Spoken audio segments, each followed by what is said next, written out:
Microsoft is on tap to report earnings after today's closing bell, and investors will be able to see if Satya Nadella has made the right move by making the company switch sides from the offensive to the offensive, rather from the defensive. Here to break it all down for us here is Ed Maguire, Managing Director and Senior Analyst at CLSA. So Ed, let's talk about their main product, Windows. Microsoft is offering free Windows 10 upgrades for 1 year when it's released later on this year. Reading between the lines, what does this strategy say about the business, and will it be a success, a continued success for Microsoft?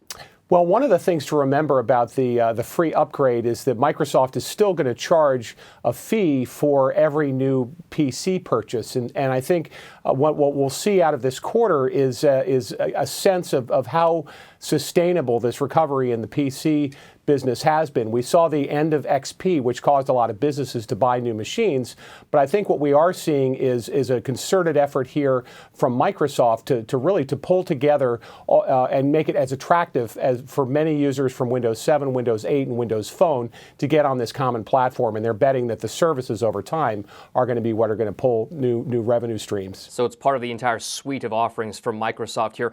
It's also Microsoft now making the effort to move further into the cloud computing business. How is that strategy playing out for Microsoft? It's a very commoditized space. How does it fare versus larger rivals like the likes of IBM, Oracle, and everybody else out there? Well, IBM has certainly struggled, but Microsoft has had their eye on this transition for over a decade, and they've architected both a technology and a business transition shift that have allowed their business customers to really move to the cloud model on a subscription basis almost seamlessly. With the technology, Microsoft has a range of offerings. They can compete at scale against Amazon, which is really playing a kind of a race to the bottom with margins, but they're very much in the game there. But where Microsoft is making their margins and their most valuable profit is from applications like Office 365 and some of their enterprise applications, and it's through this and their platform as a service that they'll continue to be able to really play above the fray. All right, so that's the mainstream side of things, Ed. Last week, it wasn't typical Microsoft fashion, but they released this Hololens product, right? They upped its enterprise really presence there and tried to put a cool factor to what's next for Microsoft. What is the outlook? Will the HoloLens, virtual computing, that type of stuff really lead to Microsoft's at least success down the line? It certainly gives them a cool factor that they haven't had in a while, and in many respects, it might do for Windows what Kinect has done for Xbox. It really shows off their innovation chops and gives them a little bit of street cred. In terms of the use cases, right now we see some gaming uses and certainly professional design and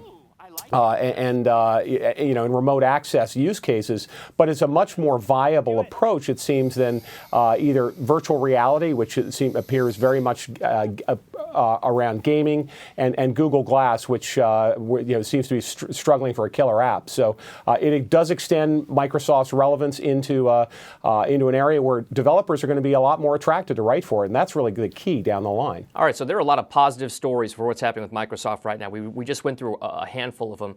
But what are the biggest headwinds that the company faces going forward here? It's large. It needs to move the needle. What's the outlook, and what are the headwinds for them? Well, there's no question that Microsoft missed the boat on smartphones and tablets. So the ability to monetize their franchise, their core Windows franchise, from sub 9-inch tablets where they're actually giving away the operating system for free, and smartphones is still a real challenge for them. They've got essentially a cash cow there in Windows, but if that doesn't grow and we start to see further headwinds, that will always be a challenge. And of course, getting developers on board who've gone to iOS and who've gone to Android and getting that new generation of programmers and users is going to be a big challenge for them. All right, so quite a few pros and cons for Microsoft's outlook there, from new business to all the existing business they already have, Ed. Thank you so much for joining us. That was Ed Maguire, Senior Analyst at CLSA. And thanks for watching. I'm Dominic Chu. Have a great day.